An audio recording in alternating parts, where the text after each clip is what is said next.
Discover College Soccer is proud to have VO as a partner, and on February 22nd, VO is launching a game changer in sports tech, and you are invited to the exclusive online reveal that will happen at 2 p.m. Eastern on February 22nd.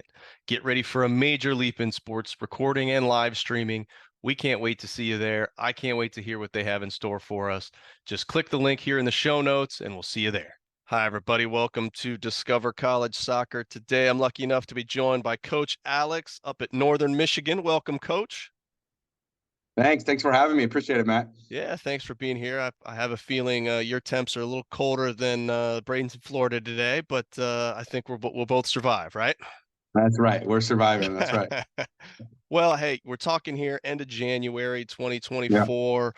It's kind of the maybe you're headed down here this weekend for ECNL Florida event. I don't know. But we're in the throes of the college showcase season. So what Right. is your kind of recruiting calendar right now? Are you done with the 24s and you're moving on to 25s? You still wrapping up a couple things? What's your normal calendar look like?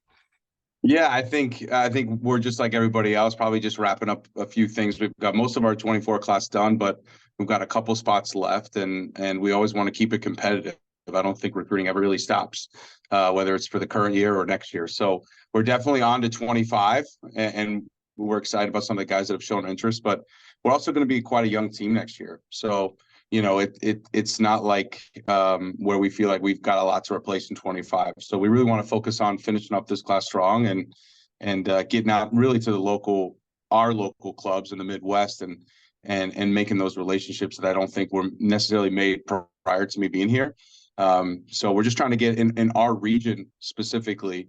Like, hey, this is a really unique place to go to school. It's not a dime or dozen college campus that's in the Midwest. Like we're in a pretty special place. So for the right kids that are still looking for places, and I'm just amazed at the amount of talent that's not committed for 2024 at this late juncture. So there's still a lot of good players out there, and we get a ton of interest every day. So we're just trying to get out to as many, as I said, Midwest clubs as we can just to finish out this class. So in terms of, you mentioned the clubs, but in terms of events, kind of what's on your hit list for events that you like to go see players at? Well, there's always the MLS Next. I mean, that's where we start. So I think those are big events to go to. Coming from the world I was at, where you almost had an unlimited recruiting budget, you could get to all of them, and there was barely a dent.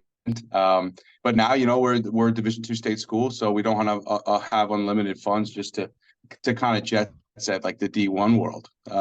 So we've got to be pretty particular with what we're doing. So right now, we're focusing on MLS Next events and their league games that we can get to and see all the local clubs, and local, I mean, within the Midwest region. So all the MLS Next academies, MLS academies that play in the Midwest, we're making a focus on getting to those league games in addition to, the Flex in Maryland coming up in May, or getting out to GA Cup if we can, or the showcase in Phoenix over the winter break.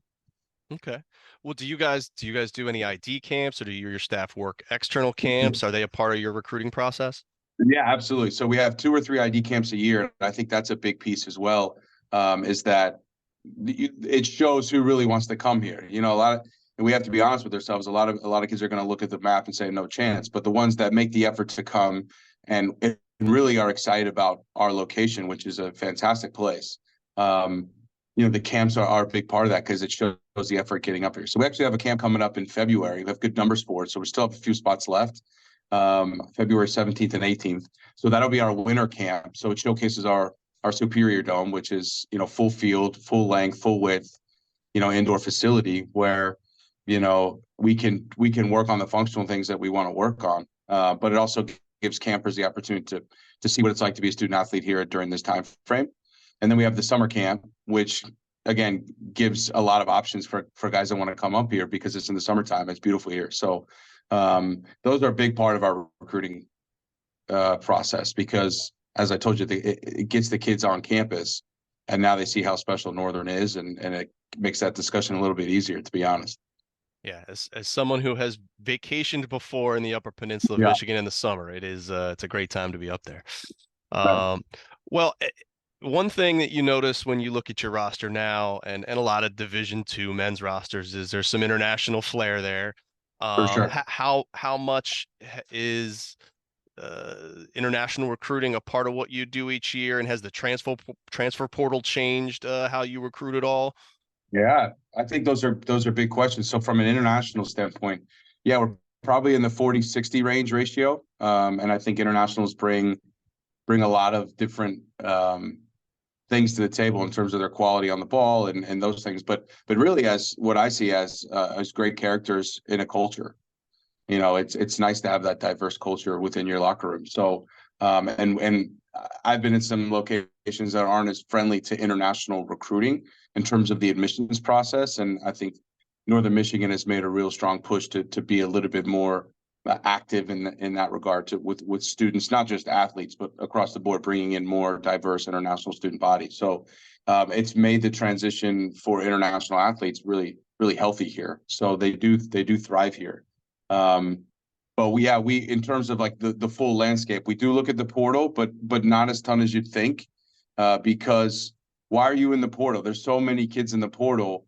There's something like 900 Division I players that are still out there, 700 at the Division II level. So that's over 1,500 college soccer players that are on the portal right now. Why is that? And is that the player we really want to bring into the locker room? So we have to do our homework on that. Is it better to go through the junior college route where someone's played 2 years, they have that experience, and it's natural to move on, and in that junior year as a junior college player versus, a current freshman that wants to transfer already? Why was it tough? Did you not play a lot? Are you not willing to be resilient and push through that? What are the dynamics of the school? Like, there's a lot of things that kind of go into that choice of, all right, I'm going to transfer. And so sometimes it's healthier to just be at the natural place with a player, whether it's an upcoming freshman or a junior college transfer, or maybe an international player that is taking a gap year and done some university abroad and is coming in as maybe a 20 or 21-year-old. So there's all different dynamics and how they fit into your team, both as players, but really as people as well. Like, how are those cultures, different perspectives on life based on their age and where they are? How's that going to fit your locker room? So it's not a perfect science. I think everybody will tell you that as recruiting. It's trying to find the right makeup, and so we look at all avenues from a recruiting standpoint. But for us right now, when being only about a year and a half into this job, we really wanted to make an effort to bring in more Midwest high-level MLS Next players, because I don't think they were aware of our university prior. It's a smaller school. It's a little bit out there in terms of getting here, but once you recognize that, we're in a really tough conference, we have a really, really strong athletic department with great facilities and the support of the university, which makes it really, really nice place to play and to work. And then kind of once you realize it's also a different experience here. It's not in the middle of nowhere campus. Like, we're literally on the side of the lake. So the guys leave the field and they're jumping in Lake Superior to start the recovery. Like, it's a different world. And so some players are looking for a different experience than the normal Midwest college campus experience, where you're just kind of in your bubble. Here you can get out and explore the world, and it's just different. So that's kind of been our push, is to really, let the Vardars of the world know, and the Wolves and SC Wave and all the Chicago clubs that have great talent. Like, hey, we're only 5-6 hours away, and we can give your kids a different option, as well as we're really cheap in terms of tuition as compared to a lot of other schools our size. Because we're a state institution, and that really helps. And we have great academic packages as well for out-of-staters. Yeah. It's almost better for out-of-state players academically, scholarship-wise, than in-state. Wow. Well, So a Wisconsin kid's gonna get more academic scholarship for the same GPA as a Michigan kid. It's crazy how it works out. So and we're 4 or 5 hours to Milwaukee, so it's not too far away, and they're kind of closer than Detroit, and there's some good players there. So we're really trying to maximize the local recruiting, as well as international, junior college, a little bit of transfers, and then players that are out there in the MLS Next world that are kind of getting left through the cracks. We'll take chances on guys like that are good people and come highly rated, because they can perform and play at our level and make an impact right away. And those kids are sometimes the hungriest. Haziel, our freshman of the year, he came from San Diego, right? San Diego to Northern Michigan. Everyone's, how do you get a kid like that? Well, sometimes they fall through the cracks, and Hazi's a little undersized, and I know a lot of guys maybe don't like that. And he came in and through some fortune played a lot and ended up getting freshman of the year. There's a lot of kids that are kind of right now that are still unsigned, uncommitted, that can play and make an impact at our level for sure right away. And I think that's almost lost in this time frame in terms of recruitment. Like some players would rather go to a Division I or higher level Division II, and with the risk of not getting a chance to play, and they're okay with that, and guys that come here, they're going to get a chance to play right away. Yeah, no, Or at least earn it. sure. Absolutely. Well, besides having the United States' largest natural cold plunge in your backyard, Yeah, that's right. talk to us a little bit more about the school. I mean, Yeah. you're up in the UP, but I'm sure there's folks not familiar with the university. You've been there a little bit now, so kind of give me your highlights. What are some really cool things about the school that maybe you haven't mentioned that maybe we won't find just going through the website? Yeah, for sure. So I think one of the cool things is the amount of different degrees they have here, and also like niche degrees for specific people. So for instance, if you're really an outdoors person, they've got outdoor recreation management as a degree. If people want to be, work in Department of Natural Resources or be in that industry, like the recreation industry, there's a lot of that. So there's really specific degrees like that. We have a really good sports science degree where you could kind of take a different concentration and go more as an athletic trainer. You could go into sports management. You could actually go specifically into sports science and then into our master's program. So I think there's a really natural sense of recreation and health up here and well-being. That's a big part of the university. You also get a university that's kind of mid-size. So there's about 7,000 undergrads. So it's not tiny, right? It's not like a high school, but it's certainly not as big as some of these other schools where your student-teacher ratio is pretty low. It's 20-1. Your professors, they know us. So there's a real sense of community up here. But because I think, for instance, because of the Division I hockey and some of the history that's up here in athletics, just because of Mariucci and Tom Izzo coming from the UP, there's a real sense of pride around Northern Michigan athletics because we're the sort of the biggest campus in the UP. So the guys are treated like pro athletes, and it really shows. And again, being at some Division I institutions prior to this, I see no difference in how our athletes are treated. And I think that's a really special piece. Whether you're men's soccer or ice hockey or volleyball or football, I think all the athletes are treated really well here and really regarded within the community. So that's a special touch. But Marquette itself as a community, it's your typical college town, seaside town. There's always something going on. So for instance, there was a cross country race that went on last weekend at the Dome. There's the UP 200, which was like a dog sled race that's coming right through downtown Marquette in a couple of weeks. So you would think wintertime, there's probably not a lot going on. There's probably more in the winter.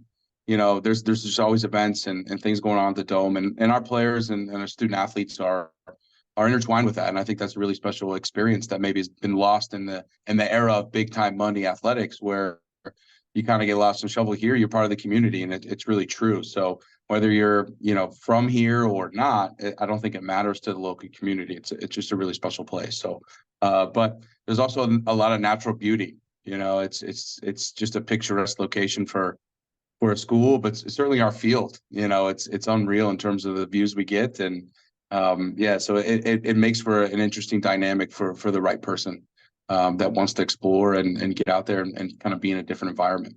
Yeah, awesome. Well, let's rewind a few months. Let's pretend it's October. You kind of in the middle of Yeah. that conference season.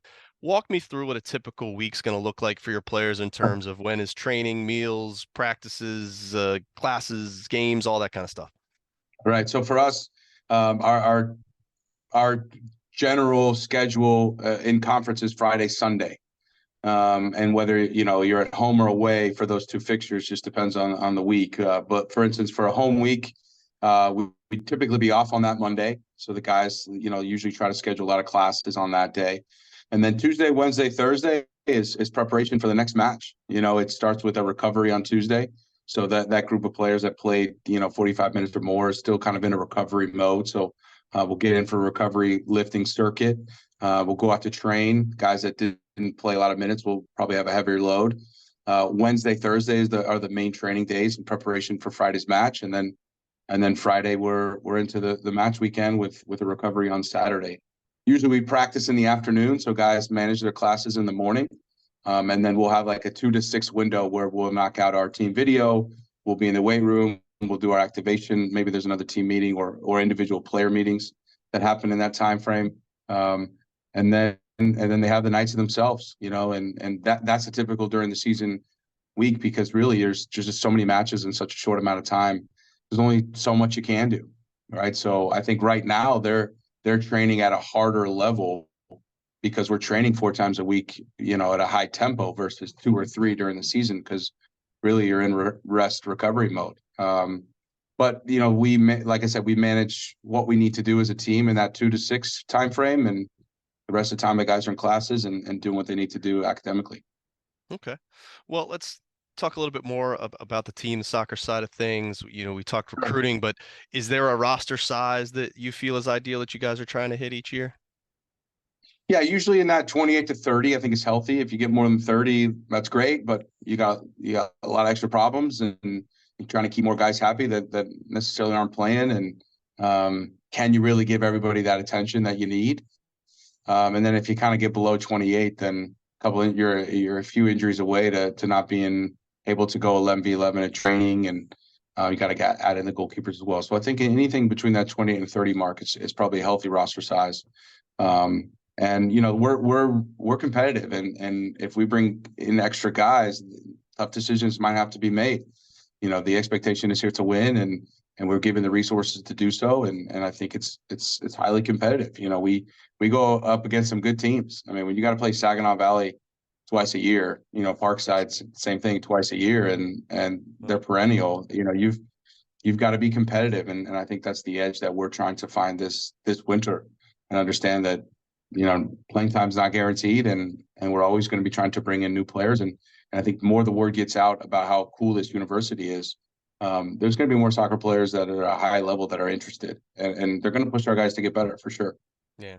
Well, we talk about roster, but the other part of the roster is the staff. So besides yourself as the head man, tell me more about your staff, what roles people Sure. play. Are there other support staff in the athletic department that help out with the team? What's that all look like?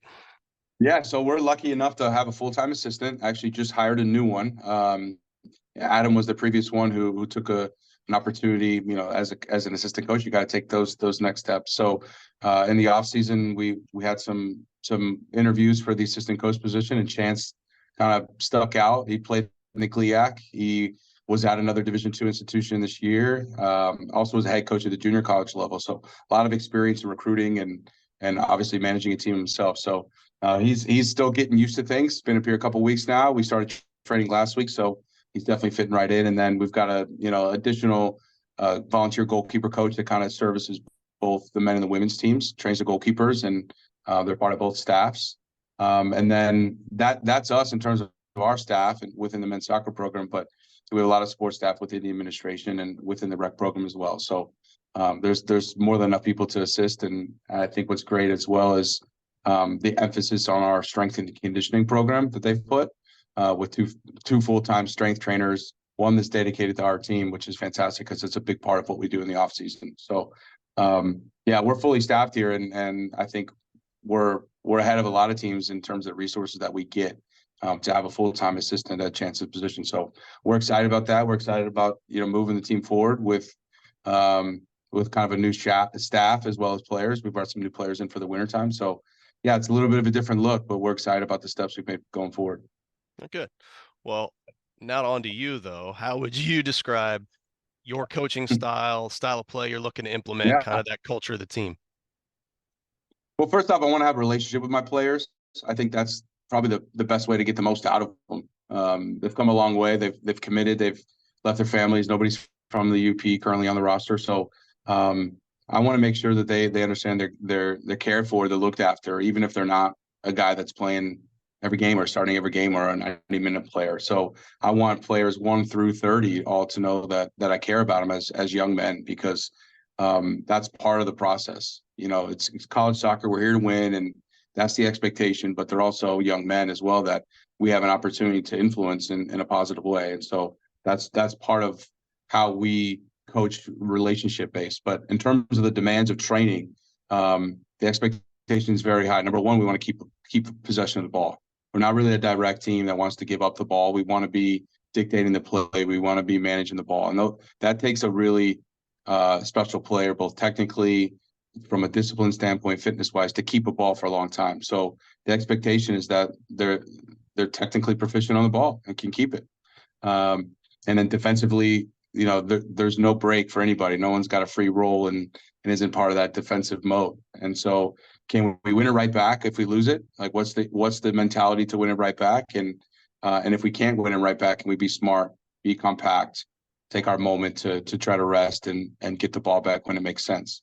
Those are expectations, and I think from a training perspective, I would rather work on those functional pieces of the game in a full-sided 8v6, 9v7 any day of the week versus playing non-directional possession or playing rondos and working on little tiki-taka things. For me, that's not really, those are warm-ups. Those are ways to improve your technique a little bit. But for us, the functions in which the game operates, I would prefer to train those in like a half field or 75% field versus, like I said, rondos or technical work. That's not my thing, and I think that's where Chance's really excelled, is he takes that part of the game that's necessary, creative technical work, patterns, passing patterns, rondos, things that kind of get the fast switch muscles going in terms of possession.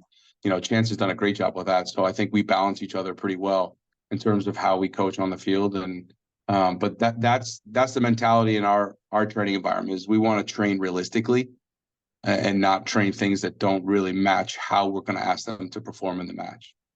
And that's what we work on day in and day out. And you know, it's a new group. The winter is always different, as you know, because you've lost some senior leadership and they're still jockeying to see who's the next guy. So, but the guys have come in and pretty good shape and have really been good the first couple of weeks. So we'll see what happens week 3. We start tonight, so we'll see what it's like.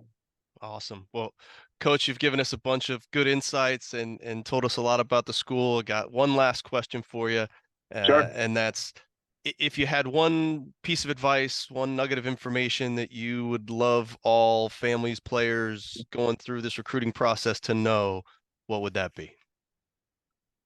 Um, yeah, there's a lot to know. So, you know, bringing it down to one thing is difficult. But what I'll say is, don't close any doors. There's so many opportunities to play soccer at the collegiate level. So don't pigeonhole yourself to the dream of playing for Notre Dame or for Clemson. Those are great schools, and you should reach for the stars. But institutions like ourselves that are still playing at a high level, but even more so at the junior college and NAIA, and there's a lot of levels for guys to play, and I think we get caught up in the big schools, and maybe we miss out on really great opportunities because we've got our eye on the prize. So go for the best teams. If you can make the Notre Dame roster and play for them, I mean, that's awesome, and you should go for that if that's your goal. But being realistic and where you are, and not closing any doors, because there's a lot of great coaches out there. There's a lot of unique universities, and a lot of different experiences, and I think that's what I've been able to demonstrate today, I think, is that you come to Northern Michigan, it's a different life. It's a different collegiate life, and it's a different experience. And so you're going to get that at different schools and different areas of the country. But you might miss those looking at the big name walking by. And I think that's my message to all those young players out there that are looking to play at the collegiate level, is do your research, look at all the schools, look at all the levels, and don't close any doors. A player that, or a coach that reaches out, is interested in you as a player, you know, you should listen closely and see if that's a place that you might want to play. Yeah, absolutely. Great advice. Well, Coach, really appreciate the time. Wish you the best of luck here in Sure. the off season and for next fall, and good luck braving that Northern Michigan winter.